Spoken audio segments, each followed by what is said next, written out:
Savoir et comprendre les plus récentes nouvelles qui nous touchent. Tout savoir en 24 minutes. On fait le tour des unes de presse ce matin avec Florence Lamoureux, mon estimé collègue. Bonjour Florence. Allô Alexandre. On débute avec les feux de forêt en cette fin de semaine. Il y a beaucoup de choses qui ont retenu l'attention, mais il y a eu beaucoup d'inondations dans plusieurs régions du Québec et des feux de forêt.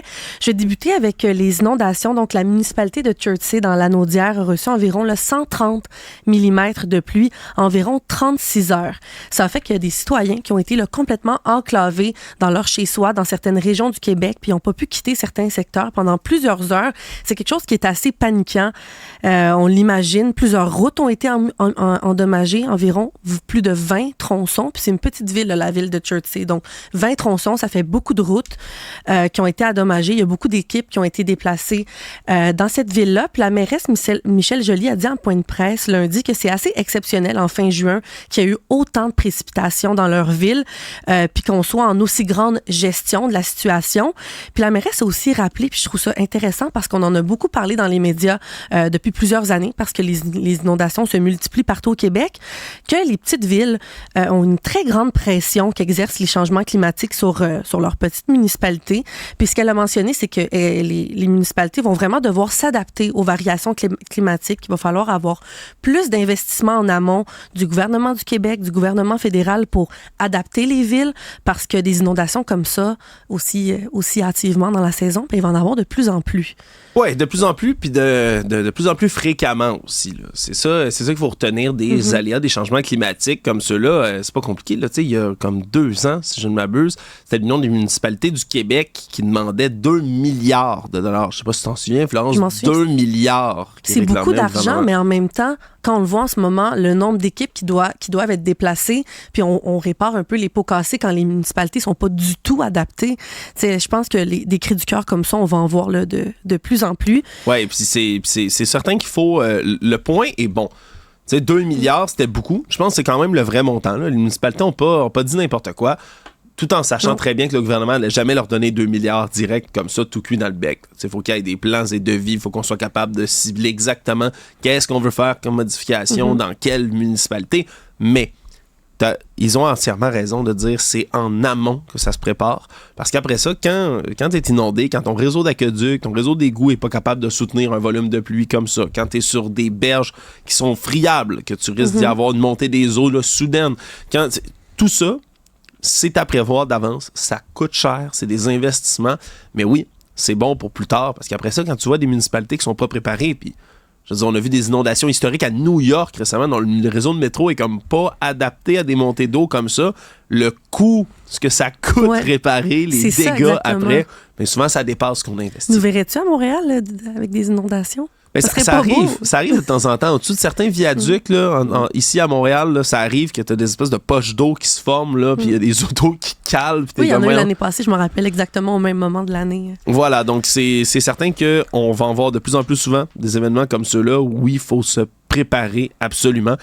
C'est sûr que là, on a été prouvé. Là. En 1 semaine au Québec, la météo a soufflé le chaud et le froid. Oui, non, c'est ça. Feux de forêt, canicule, inondation. Puis là, en fin de semaine, ça a beaucoup été dans l'Anaudière. Il y a eu un autre événement près de Radun où près de 200 jeunes ont été coincés sur une île puis ont dû être secourus là, dans la nuit de samedi à dimanche. C'était des jeunes qui étaient à leur après-balle. Écoutez, pour ceux qui nous écoutent en vidéo, vous voyez les images à l'écran. Imaginez là, être à votre après-balle. Vous êtes allé au bal.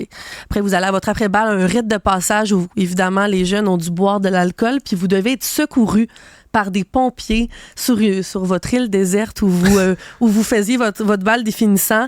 Donc, bonne nouvelle, il n'y a pas eu de blessés, il n'y a pas eu de morts non plus. C'est une très bonne nouvelle, mais quand même 200 jeunes, une opération qu'on a dû secourir à un après-balle. Ouais, moi, tu vois, je suis content, il y a personne de blessé. C'est l'essentiel, c'est ça. Il y a personne de blessé. Ben, c'est un cauchemar en même temps. Quelle histoire. On peut pas s'empêcher de rire un peu. Mais on imagine la scène, mais quelle histoire ça s'est passé. Dans 20 ans, là, ces jeunes-là vont être parents, peut-être. C'est vrai, ils vont pouvoir raconter toute une histoire. Ouais, certains. Hey, la fois, pouvez-vous croire, notre après-balle, on s'est fait sauver sur une île déserte, il y a des inondations, il y avait de l'eau jusqu'aux genoux. Non, c'est une belle histoire. Heureusement qu'il n'y a personne de blessé là. Heureusement. Puis avant de passer aux feux de forêt, juste vous imaginer un peu à quel point il y a plu partout au Québec. Donc, je vais vous dire un peu l'état des précipitations. Donc, à Chertsey, il y a eu 120 mm de pluie. Saint-Jean-de-Matha, 111. Sainte-Béatrix, 105 mm de pluie. Il y a plu au Québec vraiment, vraiment beaucoup. Saint-Adolphe d'Howard, 113 mm aussi. Donc, il y a vraiment plu en fin de semaine. Mais c'est quelque chose qui est un peu inévitable parce qu'il a fait chaud. Puis on le sait, les scientifiques nous le disent, quand il fait chaud, une journée, 2 journées, 3 journées, après, il pleut. Il y a eu des feux de forêt à Port-Cartier, en fait, dans le nord du Québec, où quelques 1000 citoyens ont été évacués vendredi. Eux, par exemple, ils n'ont pas eu de pluie, c'est ce qu'ils auraient eu besoin, mais dans le nord du Québec, il n'y a pas plu.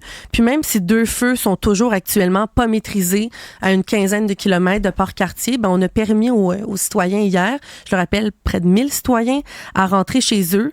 La Sopfeu dit là, que c'était tout de même sécuritaire, même si le temps va être chaud et sec jusqu'à mercredi. Mais là, on attend avec impatience de la pluie qui devrait arriver sur la région mercredi. Mais d'ici là, c'est pas moins de 180 pompiers, Alexandre, 180 pompiers forestiers qui sont déployés sur la Côte-Nord. Plus de 15 hélicoptères qui sont là pour sillonner le territoire puis s'assurer que tout va bien. Donc, on va leur souhaiter de la pluie. On va leur souhaiter de la pluie là, dans les prochains jours. Puis, il y a une belle histoire que vous pouvez lire dans le Journal de Montréal ce matin en lien avec des citoyens de la Côte-Nord qui sont un chenil de husky. Donc, c'est une femme et son mari qui ont un chenil de 24 huskies. Puis, en quelques heures, là, en fin de semaine, en fait, jeudi, quand ils ont vu que les feux s'approchaient, ils ont lancé un appel à l'aide sur Facebook mentionnant qu'ils avaient besoin d'aide pour évacuer le plus vite possible leurs 24 huskies parce que le feu s'approchait dangereusement. Puis ils ont réussi à évacuer tout le monde, tous les animaux. Puis là, ils ont pu rentrer chez eux hier. Donc, vous pouvez lire ça dans le Journal de Montréal ce matin. C'est tout de même une belle histoire. Puis on leur souhaite là, de la pluie dans les prochains jours. Tout savoir en 24 minutes. La pluie a ruiné beaucoup de festivités de la Saint-Jean cette fin de semaine. Après l'épisode de la canicule, il était inévitable qu'un grand épisode de pluie allait s'abattre sur le Québec. Mais ça a tombé sur la mauvaise fin de semaine, disons-le, parce que fin de semaine de la Saint-Jean, long congé, évidemment, plein de spectacles partout au Québec où on fait rayonner nos artistes québécois ont dû être annulés en raison de la pluie. Je vous en nomme quelques-uns là, des spectacles qui ont été annulés. Donc, celui de Michel Rivard à l'Assomption où le premier ministre François Legault devait se rendre, qui est dans sa circonscription. Donc, il devait se rendre pour aller regarder le spectacle, faire un peu un discours aussi. Il y a eu le spectacle de Zébulon qui a été annulé, le spectacle de Robert Charlebois, Émile Bilodeau. Donc, il y a beaucoup, beaucoup de spectacles qui ont été annulés. Puis moi, ce qui a retenu mon attention, Alexandre, c'est que je sillonnais là, en fin de semaine les pages Facebook des municipalités qui devaient malheureusement dire aux citoyens que le spectacle était annulé. Puis je voyais des messages d'insultes, des menaces. Puis je me disais, est-ce que les gens peuvent prendre leur pouls un peu? C'est pas la faute des organisateurs, du gouvernement du Québec s'il pleut en ce moment. S'il y a des menaces d'orage aussi. Parce que ce qu'on mentionnait, c'est que c'est pas juste la pluie le problème, c'était les menaces d'orage violents avec les installations, les musiciens. Donc je pense pas que les municipalités étaient contentes d'annuler la performance des artistes. Puis je me disais, comment les gens, ils se mettent à insulter, à menacer. Ça, c'est toujours la question qui tue, hein, Florence, c'est... Non, il y a du monde qui sont frustrés. Les réseaux sociaux, c'est rendu un endroit pour s'exprimer dans toute la violence de nos propos, là. À moins que vous fassiez là, une incitation à la haine, une menace de mort directe, mais presque tout peut passer, là, puis glisser comme de l'eau sur le dos d'un canard. Puis c'est absolument regrettable, sincèrement. T'as raison que c'est pas à faute des municipalités, c'est pas pour ceux qui... Pour ceux qui se sentaient mal puis qui lisaient tout ça, là. Regardez, c'est pas à faute des municipalités. C'est pas un complot. C'est pas un complot. Ces gens-là travaillent excessivement fort pour être capables d'offrir les meilleures célébrations de la Saint-Jean possibles. Ils ont tout fait. Là. Pensez, c'est des gens en événementiel là, qui travaillent d'arrache-pied, qui ont signé des contrats, qui ont fait de l'organisation de sites, de la gestion de toilettes, de nourriture. C'est une perte de coûts, inévitablement, parce que la plupart des spectacles sont gratuits, offerts par la municipalité. Donc, c'est des pertes de coûts pour eux. Oui, c'est juste, c'est dommage pour tout le monde. En même temps, c'est ça. C'est pas la première fois qu'il y a des trucs de la Saint-Jean-Baptiste qui sont annulés parce qu'il y a des orages. Je pense qu'on est habitué que les dernières années, c'était des grosses canicules. Mais là, cette année, la canicule est arrivée avant la fin de semaine. Donc Voilà, puis ça risque de continuer à arriver de plus en plus tôt. Donc, aux gens qui vont se défouler comme ça, ces réseaux sociaux, là, prenez votre camomille, là, relaxez 5 minutes, s'il vous plaît. C'est pas un endroit, là, ni le moment, ni la place. Et en fait, il y en a pas bien des places pour faire ça. Insultez pas votre prochain, s'il vous plaît. Tout savoir en 24 minutes. Dossier très intéressant de notre collègue Daphné Dion-Vien dans le Journal de Montréal aujourd'hui. On apprend que de plus en plus de parents embauchent un tuteur privé pour aider leurs enfants à rattraper les retards scolaires. Puis la cause, bien évidemment, le roulement de personnel et le manque d'enseignants qualifiés. Ça fait que les élèves changent souvent de professeurs, ont de la misère à bien apprendre. Souvent, c'est des profs, comme je l'ai dit, qui sont pas qualifiés. Des fois, c'est des simples remplaçants qui sont pas du tout enseignants. Mais aussi à cause des retards de la grève puis de la pandémie. Les retards se mettent à se faire de plus en plus sentir des élèves là, qui ont pas du tout consolidé leurs apprentissages. Puis des parents témoignent dépenser, Alexandre, des milliers de dollars par mois pour tenter d'augmenter les notes de leurs enfants avec des tuteurs privés comme des entreprises de tutorat ou des orthopédagogues au privé. Puis, Christine Amélie Roberge mentionne dans le dossier, elle est vice-présidente de la 2e classe, qui est un grand organisme de tutorat au privé. Elle dit, il n'y a pas une semaine où il n'y a pas une maman qui m'appelle puis qui pleure au téléphone. Pour le mois de mai, elle dit que la 2e classe observe une hausse de 68% des demandes de tutorat par rapport à mai 2023. Donc, c'est une énorme augmentation. Puis SOS Prof, qui est un autre organisme de tutorat au privé, observe aussi une hausse des demandes pour des cours de rattrapage en été, mais pas au secondaire, pour préparer son enfant aux examens du ministère, au primaire. Donc, des élèves du primaire qui vont faire du tutorat au privé pour essayer d'augmenter leurs notes. Donc, plusieurs experts mentionnent jamais avoir vu ça dans leur carrière. C'est pas, effectivement, c'est surprenant qu'il y ait des gens qui soient obligés surtout de faire ça. Moi, c'est quelque chose que je trouve assez honteux. On parle constamment d'un système à 2 vitesses, de parents qui se tournent, par exemple, vers l'école privée parce qu'ils disent « Ah, ça va être mieux que le public ». Puis pas nécessairement, il y a des écoles publiques fantastiques au Québec. On a un réseau dont on devrait être fier en grande partie. Mais c'est comme pour notre système de santé. Quand des trucs de base, simples, de l'encadrement de ton élève, de ton enfant, pour se rendre, puis être capable de terminer ses cours, puis de faire de la révision de la matière. Puis quand il n'y a pas de structure dans l'école publique, il y en a tellement pas que tu es obligé de te tourner à coups de milliers de dollars là, dans cette économie là, où les parents ont déjà assez de dépenses merci à faire pour leurs enfants. Faut que tu tournes vers un tuteur. Ben, c'est un échec de notre système. Oui, c'est entre 35 $ de l'heure et 100 $ de l'heure. Donc, quand même, là. Je veux dire, c'est normal qu'il y en ait là, des tuteurs, puis du tutorat, puis de l'aide, puis de l'assistance privée, mais qu'autant de gens soient obligés de le faire, ben c'est un aveu d'échec, excusez-moi, mais c'est un aveu d'échec de notre système d'éducation en ce moment, là, qui est pas capable de faire son travail. On est censé avoir accès à l'école publique, donc gratuite pour la grande majorité des frais. On paye de nos taxes et de nos impôts pour que ça fonctionne, puis on n'est pas capable d'avoir des services qui ont de l'allure à un tel point où on est obligé de faire du rattrapage. Évidemment, c'est pas le cas pour tout le monde. Je dis pas que les profs, que les enseignants, que le personnel scolaire est pas dévoué. Ils le sont tous ou presque. Mais c'est quand même un constat d'échec. C'est la même affaire, par exemple, pour les petites chirurgies au Québec. Il y a autant de gens qui sont obligés de se tourner vers le privé pour subir une opération alors que c'est censé être quelque chose de banal, de simple au Québec dans la santé, mais qu'on n'est pas capable de le faire. Tu es obligé de te tourner vers le privé. Ça aussi, c'est un constat d'échec. Puis ça aussi, c'est frustrant, s'il vous plaît. Mais c'est alarmant. C'est complètement alarmant. Puis tu parles de système à 2 vitesses, mais c'est carrément ça parce que c'est pas tout le monde en ce moment qui a l'argent pour payer ça à son enfant puis qui constate ses résultats puis qui dit « Ah ben moi, je vais débourser au privé cet été, je vais prendre le temps, je vais lui... » Je veux pas ces enfants-là qui vont faire des cours au privé, ben faut aller les reconduire, faut aller les chercher. C'est pas tous les parents qui ont le temps l'été de faire ça, qui peuvent se libérer, qui ont l'argent, comme tu as mentionné, pour faire ça. Donc, c'est vraiment quelque chose qui est complètement alarmant, puis c'est pas en voie de devenir mieux à la rentrée en ce moment. On paye 2 fois. Je suis certaine qu'à la prochaine rentrée, il va manquer encore de professeurs, puis que ça va pas être réglé. Puis un autre élément qui m'a fait, je te dirais, qui m'a rendu triste dans l'article, il y a plusieurs parents qui soulignent aussi qu'ils sont obligés de faire scolariser à la maison leurs enfants parce qu'ils subissent de l'intimidation, souffrent d'anxiété scolaire. Oui, ça, je pense que c'est un autre débat quand même complètement séparé, mais qui est intéressant à étudier. Là. C'est pas la première fois qu'on entend ces histoires-là là, de jeunes qui veulent carrément plus aller à l'école. De l'intimidation, ça a toujours existé, ça va pas disparaître demain matin parce qu'on le souhaite, mais quand même une tendance qui s'observe. Puis après ça, de l'anxiété scolaire, je ne sais pas quoi penser de tout ça, parce que ça existe, là, ça existe réellement. Il y a des jeunes qui vivent, qui sont au trouble. Je veux dire, je connais personnellement des gens qui évoluent avec des problèmes d'anxiété sévères, qui sont médicamentés pour ça. Mais quelque part, je trouve qu'on est rendu qu'on met beaucoup d'attention sur tout ça.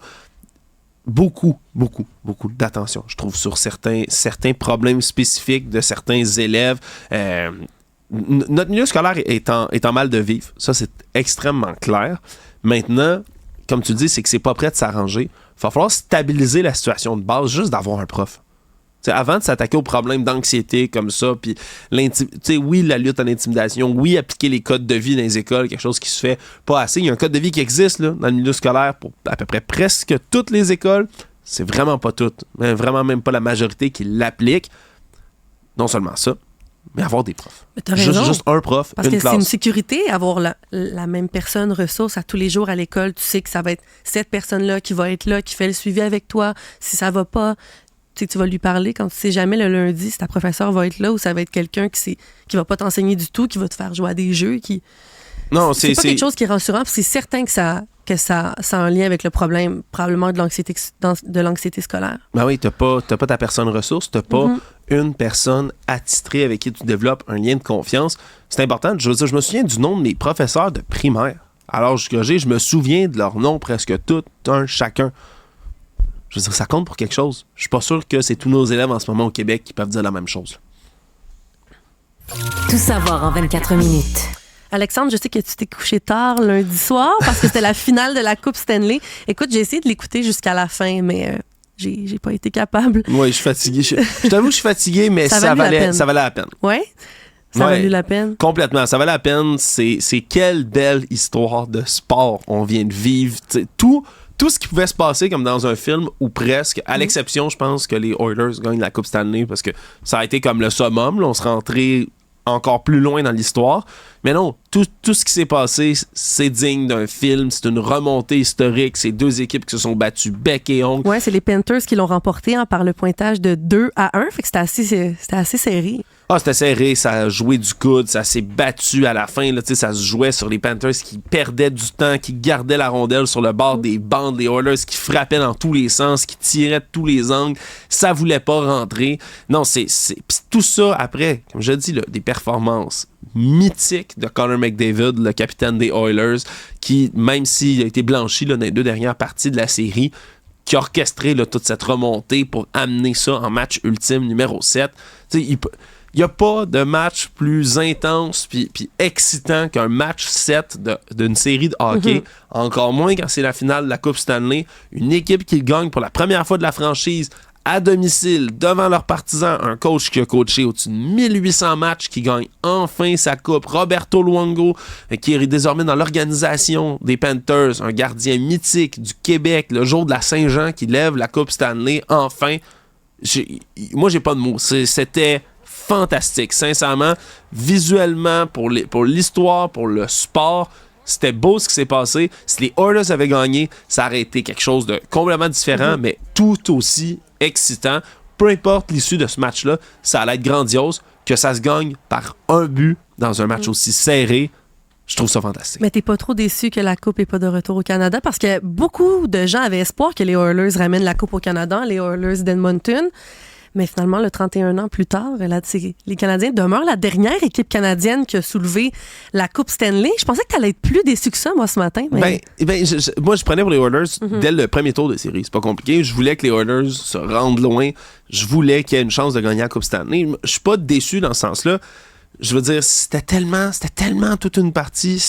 J'étais sous le bout de mon siège. Là. Je sais que c'est pas bon avant d'aller se coucher, là, d'être bien excité d'avoir la patate qui pompe, mais c'était comme ça que j'étais hier.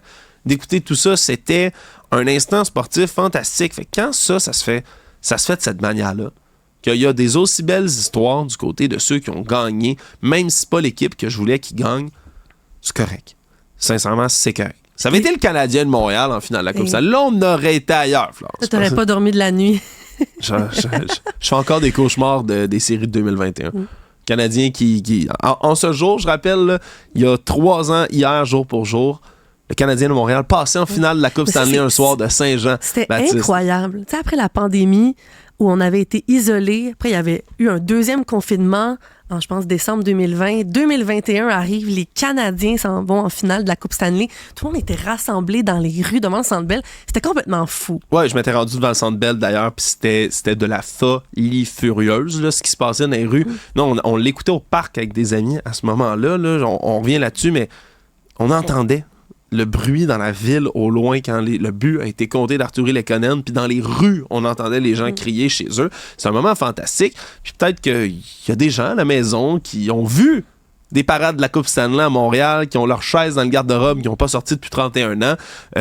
Juste vous le dire, vous êtes des privilégiés et des chanceux. Je n'ai pas vu de Coupe Stanley de mon existence. Et s'il vous plaît, j'en veux une. Ben oui, on a le temps encore, mais je veux une Coupe Stanley. C'est pas acquis. Fait juste se rendre en finale, c'était le plus grand moment sportif pour moi là, du Canadien de Montréal.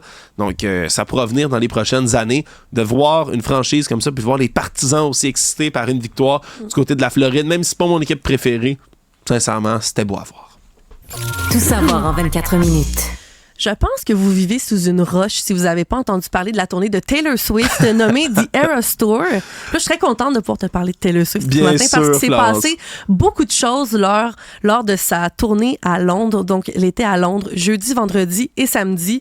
Puis, avec un spectacle de 3h30 depuis plus d'1 an, elle parcourt le monde. Puis, elle avait une série de concerts, comme je l'ai dit, à Londres en fin de semaine. Puis, pourquoi je vous en parle ce matin? Ben, la performance d'un invité surprise sur scène lorsqu'elle chantait sa chanson, la chanson de son nouvel album nommé I Can Do It With a Broken Heart, chanson issue de son dernier album qui est sorti il y a quelques semaines. Ben, l'invité surprise qui est apparu sur scène a fait le tour. Sa performance fait le tour du monde. On peut l'écouter. On va voir, Alexandre, si tu le reconnais.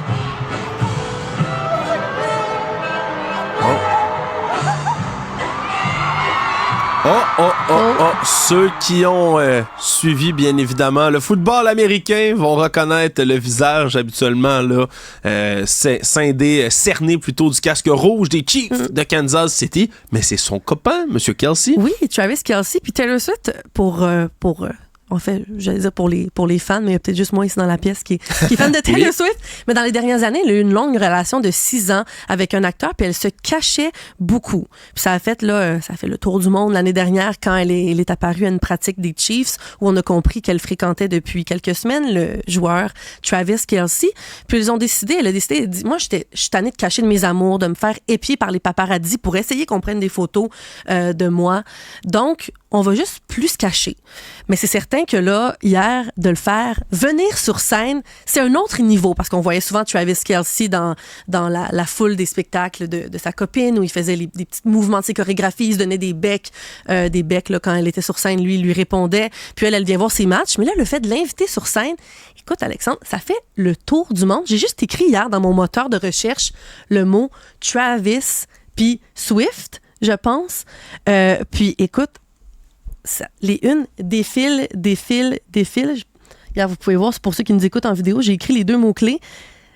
Des articles. Taylor Swift, Travis Kelce on stage during London Show. Écoute, ça fait le tour du monde, donc on va encore continuer à faire parler d'eux, évidemment, mais je trouvais ça assez rigolo de vous montrer ça ce matin parce que pour pas se cacher, ils ont décidé de pas se cacher pantoute.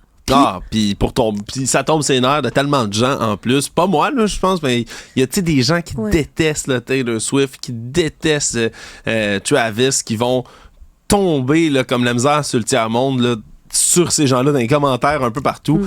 Ça n'a pas de bon sens, sincèrement. L'attention médiatique, la pression médiatique autour de ça. Mais regarde, si elle décide de... Je trouve que c'est brillant de sa part de s'assumer là, au lieu de justement jouer le jeu là, des paparazzis puis des tabloïds. En plus, c'était au Royaume-Uni, hein, le paradis des journaux à potins puis à scandale. Puis qu'elle a fait ça, regarde, moi, j'ai aucun problème avec ça. Puis je peux te promettre que dès que la saison de football recommence, ça va être la même affaire encore. Les caméras dans les estrades, tout sur Taylor Swift. C'est vraiment 2 milieux qui sont en train là, de s'auto-alimenter, si on veut, le football et la musique. Quelle histoire. Ouais, puis il y avait un autre invité qui a retenu l'attention à son premier spectacle à Londres il y a quelques jours. C'est le prince Charles avec 2 de ses enfants qui est venu la voir pour son anniversaire à lui. Donc, pour son anniversaire au prince Charles, il est allé voir Taylor Swift. il a avoué qu'il était une grande fan de la chanteuse. Il a même pu la rencontrer à l'arrière-scène. Puis on peut le voir, pour ceux qui nous écoutent en vidéo, danser sur la chanson Shake It Off de Taylor Swift, puis pas danser juste un peu, là. non, il se donne. Il se déhanchait. Écoutez, moi, c'est pas tous les jours qu'on voit le prince Charles danser comme ça. Puis, si on peut voir aussi la photo, là, Taylor Swift a mis une photo d'elle, son amoureux, puis Travis Kelce avec ses enfants sur son Instagram. Puis ça aussi, ça fait le tour du monde en fin de semaine. Elle le remerciait d'être venu, puis tout ça. Donc, je trouvais ça assez cocasse, parce que normalement, on est habitué là, de voir notre famille royale assez sérieuse. Évidemment, on sait pas trop où est-ce qu'ils aiment, ce qu'ils font dans leur temps libre nécessairement, puis là d'aller les voir s'éclater là, au spectacle de Taylor Swift, ça circule partout sur TikTok. J'ai trouvé ça assez drôle et cocasse. Tout savoir en 24 minutes. Du côté de la politique fédérale, c'était l'élection partielle dans Toronto-Saint Paul's lundi. Puis on qualifiait cette élection-là, Alexandre, d'un test pour les libéraux. Ouais. Et contre toute attente, ce sont les conservateurs qui ont fait tomber le château libéral. Et là, je dis château libéral parce que c'est la première fois depuis 1988 que les libéraux fédéraux perdent cette circonscription-là. L'élection partielle a été déclenchée par Ottawa après le retrait de la vie parlementaire de l'ancienne députée libérale Caroline Bennett, qui siégeait depuis 26 ans à la Chambre des communes, et le dépouillement a duré toute la nuit de lundi à mardi en raison là, du nombre élevé de candidats. Il y avait 84 candidats qui se sont présentés. Ouais. Puis c'est la candidate libérale Leslie Church qui avait une légère avance lundi soir. On disait ça devrait être les libéraux, puis finalement c'est avec environ 15 000 voix que les conservateurs ont été élus. En fait, je cherche le nom. Oui, c'est toute une nouvelle parce que en soi, là, c'était, comme on le dit, baromètre. Hein? Il y a des élections générales, des élections à la grandeur du pays qui s'en viennent. Les sondages sont massivement en faveur des conservateurs. Le Parti libéral, en ce moment, bat de l'aile, on le sait. Il y a même des gens qui remettent en question en coulisses, là, semble-t-il, le leadership de Justin Trudeau juste avant des élections, quoique qui pourrait bien le remplacer, ça c'est une autre question à $1 million. Mais le fait de perdre comme ça une circo qui est censée être complètement acquise aux libéraux, ça sent mauvais pour eux autres à l'aube de leur nouvelle élection. Puis, fait intéressant là, pour ceux qui suivent peut-être moins ce genre de politique, s'il y avait 84 candidats sur le bulletin de vote, c'est pas pour rien. C'est le Longest Ballot Committee, qui est un comité qui, eux, veulent militer puis faire de la pression pour un changement du mode de scrutin. Ils trouvent que la manière dont on vote puis la manière dont les élections s'organisent n'est pas nécessairement représentative. Ils aimeraient qu'il y ait une démocratie plus directe. Et donc, eux, ce qu'ils font, ils présentent une tralée là, de petits indépendants. Ouais, mais beaucoup de monde a regardé sur le bulletin. Mais tu sais, qui se dépliait. C'est comme un long menu. C'est comme une liste du Père Noël. C'était ça, le bulletin de vote dans cette circonscription-là. C'est pas une blague, Florence. C'était archi long. Puis ils ont fait exprès. Comme je dis, c'est un comité qui a fait exprès pour aller allonger le bulletin de vote le plus possible, juste pour comme protester de manière pacifique, si on veut, ce mode de scrutin. La plupart des gens là-dessus avaient comme 20 votes chaque. Là. C'est vraiment rien. Ça servait à rien, mais est-ce que c'est encore plus long à comptabiliser à cause de ça, quand chaque fois que tu sors un bulletin, au lieu de juste tu l'ouvres, tu le regardes, tu notes, tu jettes, là, c'était comme tu passes le catalogue au complet. Le catalogue Sears au grand complet. C'était long pour rien. Non, on va avoir l'occasion d'en reparler d'ailleurs en cours d'épisode parce que c'est toute une claque pour le gouvernement de Justin Trudeau à voir là, s'ils vont pouvoir s'en tirer par la suite. Puis je termine là-dessus, mais moi, à chaque fois qu'il y a des élections, surtout des élections partielles, il y en a eu quand même pas mal dans les dernières années au Canada, ce qui retient toujours mon attention, c'est le nombre de votes. Parce que là, je lis devant moi, la population de Toronto-Saint Paul's sont à peu près 116 000. Puis hier, les conservateurs ont été élus par à peu près 15 000 voix. Puis du côté des libéraux, eux, ils ont eu à peu près 14 000 votes. Je me disais, en tout, ça fait quoi? Sur 116 000, il y a 30 000 personnes qui sont allées voter. 43 % de taux de participation. C'est quand même incroyable. C'est une tragédie. Florence, c'est une tragédie, puis je le dis à chaque élection. 30 000, les élections municipales, même nos élections ici au Québec, le taux de participation est plus élevé que ça, quand même. Puis dans une partielle régionale, c'est étrange, c'est souvent plus élevé encore parce que toute l'attention est concentrée sur un endroit. Mais c'est une tragédie. Je vais te le dire, là, dans le monde, je rappelle, les démocraties, on est en minorité. La majorité des pays sur Terre ne sont pas des démocraties. C'est des endroits dans lesquels vous ne pouvez pas voter. Ce n'est pas un droit acquis. Vous vivez dans une dictature, dans une autocratie, où votre vote, si vous êtes un citoyen russe, vous allez voter. Divulgacheur, tout le monde. Il n'y a qu'un seul candidat. Tous les autres tombent mystérieusement par des fenêtres. Donc, vous votez pour une seule personne. Ce n'est pas une démocratie, même si ça essaye de jouer la pièce de théâtre de la démocratie. C'est un privilège tellement précieux que d'avoir le droit de voter, puis de voir qu'il y a moins de la moitié du monde là, qui se préoccupe de juste sortir de chez eux, de cocher un papier, puis de retourner. Là. Ce n'est que ça. Mais après ça, c'est d'une importance capitale dans l'exécution, juste pour la symbolique de la chose. Vous y croyez pas, allez voter juste pour dire « j'annule mon vote », mais faites-le parce que vous en avez le droit, et vous devez le célébrer. Puis moi, je m'excuse, là, puis je dis ça à chaque élection, puis je veux le rappeler pour tout le monde à l'aube de celles qui s'en viennent ici au Québec puis dans le Canada. Si vous votez pas, vous chialez pas. C'est simple, vous n'avez pas le droit pendant Règle 4 d'or. ans. Quand vous votez pas, vous n'avez pas le droit pendant 4 ans. C'est muet, zip, zéro, nada. Vous n'avez jamais le droit de chialer sur quoi que ce soit en politique si vous n'êtes pas allé voter. C'est votre maudit problème. Puis ça, j'en connais des chialeux professionnels qui vont faire ça après. Ils en font une carrière. Puis t'es-tu allé voter? Ben non, ça sert à rien les élections. Non, regarde. Bon, j'ai dit, c'est des taux de participation familique. Ça m'énerve. Mais ça va être intéressant de voir la course qui s'en vient parce que si le Parti libéral ne se ressaisit pas, ça sent la soupe chaude. Merci, Florence. Merci.